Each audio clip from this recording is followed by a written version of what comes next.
Salam əziz müəllimlər, hər birinizi salamlayıram. Ümid edirəm ki, hazırlığınız uğurla davam edir. Gəlin vaxt itirmədən bugünkü mövzu izahımıza başlayaq. Bugün izah edəcəyim mövzu 5-ci sinifin 7-ci mövzusu olan ailə büdcəsinin formalaşması mövzusudur. Bu mövzu bəzi müəllimlərə çətin gələ bilər, amma çalışacağam ki, bunu çox asan, anlaşılan dildə sizə izah edə bilim. Əvvəlcə iqtisadiyyatın nə olduğunu öyrənək. İqtisadiyyat, təsərrüfatın qayda və qanunlarla səmərəli idarə olunmasıdır. Köhnə kitablarda iqtisadiyyata 3 cür tərif verilirdi. Onlardan biri təsərrüfat həyatının təşkili, quruluşu və vəziyyətidir. Üçüncü tərif isə təsərrüfatın fəaliyyətini öyrənən fən deməkdir. Bəs ev təsərrüfatı nə deməkdir?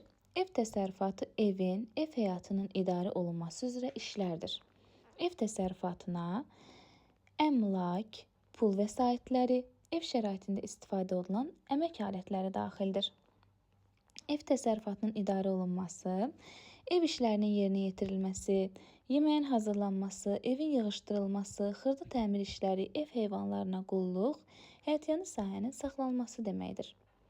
Deməli, müəllimlər, adından məlum olduğu kimi, ev təsərrüfatına nələr daxildir? Bizim gündəlik gördüyümüz işlər. Ev işlərinin yerinə yetirilməsi, yeməyin hazırlanması, evimizin yığışdırılması, əgər ev heyvanlarımız varsa onlara qulluq, həyətyanı sahəmiz varsa həyətyanı sahəmizin saxlanılması deməkdir. Ailədə əmək təsərrüfatının fəaliyyətinin təşkili.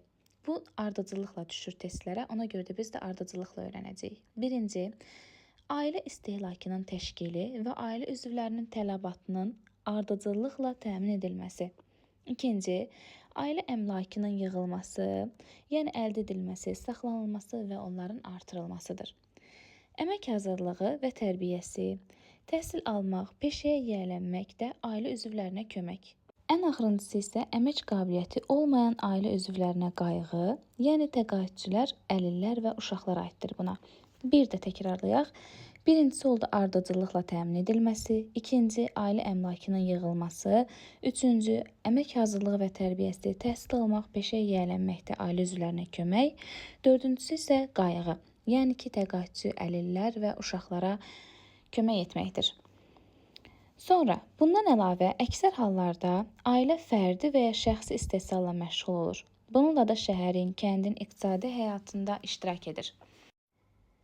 Beləliklə, ev təsərrüfatının iqtisadiyyatı ailənin gündəlik iqtisadiyyatı haqqında elmdir. Baxın, müəllimlər, ev təsərrüfatının iqtisadiyyatı 3 söz, ailənin gündəlik iqtisadiyyatı 3 söz. Bu bizim olur açar sözümüz. Ailənin yaranması ilə eyni zamanda ailə təsərrüfatı fəaliyyətə başlayır. Ailənin normal inkişafının çoxsaylı şərtləri vardır. Birinci növbədə ailə təsərrüfatı onun üzvlərinin əməyi nəticəsində artır, yəni ailə üzvlərinin əmək imkanı və bacarıqları olması vacibdir. Bu, əmək vəsaitidir. Deməli, əmək vəsaiti olması üçün bizim imkanlarımız olmalıdır. Ailəyə soyuducu, paltaroyan maşın, ütü, tostoran və s. almaq üçün maliyyə vəsaiti lazımdır. Təsərrüfatın aparılması üçün ən müxtəlif məişət əşyaları, müəyyən dəyəri olan müxtəlif materiallardan parça, plastik kütlə, oduncaq, metal, şüşə və s. hazırlanır. Bunlar maddi vəsaitlərə aiddir. Deməli, maliyyə vəsaitlərinə aid oldu paltaroyan, soyuducu, ütü, tostoran. Maddi vəsaitlərə isə aid oldu parça, plastik kütlə, oduncaq, metal, şüşə. Sadalananlarla yanaşı digər vəsaitlər də var. Əgər biz elektrik enerjisindən istifadə etməsək, tostoran tozu yığmaz, ütü ütüləməz, elektrik lampası otağı işıqlandırmaz. Mənzildə isitmə sistemi, isti su olsun deyə istilik enerjisi lazımdır. Əgər sizin ailə təsərrüfatınızda avtomobil varsa, onun hərəkət etməsi üçün benzin lazım olacaq. Beləliklə, vəsaitlər ailə təsərrüfatının şərti olaraq 4 qrupa bölünmüş dəyərləri, ehtiyatları və imkanlarıdır. 4 cür vəsaitimiz var. Birincisi əmək, ikinci maliyyə, üçüncü maddi, dördüncü isə energetik vəsaitlərdir. Əmək ailə üzvlərinin işi, əməyi, maliyyə, pul, gəlir, maddi, əmlak, ailə təsərrüfatının elementləri, ərzaqlara aiddir. Energetik isə adından məlum olduğu kimi istilik, enerji, yanacaq mənbələrə aiddir. Ailə təsərrüfatının inkişafı müəyyən xərclər tələb edir. İndi isə gəlin büdcə anlayışı ilə tanış olaq. Ev təsərrüfatının iqtisadiyyatının planlaşdırılması büdcədə öz əksini tapır. Büdcə ingilis dilindən tərcümədə pul çantası deməkdir.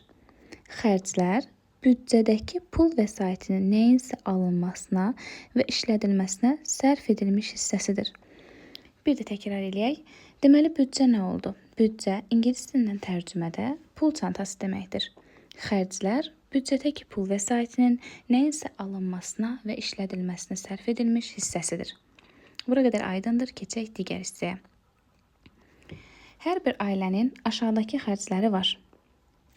Qidalanma, kommunal xidmətlərin ödənilməsi, nəqliyyat xərcləri, sanitar-gigiyenik məqsədlər üçün ayrılmış xərclər, təhsilə ayrılmış vəsait, sağlamlığın möhkəmləndirilməsi və saxlanılmasına ayrılmış vəsait, mədəni və mənəvi tələbatların ödənilməsi və s.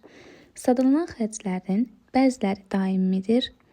Məsələn, qidaya, kommunal xidmətlərin ödənilməsinə ayıran xərclər. Digərləri şəxsi planlardan, şəraitdən asılı olaraq yaranan dəyişən xərclərdir. Bunlar məzuniyyətə, teatra, sərgiyə və s. gedilməsinə nəzərdə tutulmuş xərclərdir. Dəyişən xərclər bəzən ilin fəsillərindən asılı olaraq yaranır. Məsələn, uşaqların məktəbə hazırlanması olsun, qışda mənzillərin isidilməsi olsun.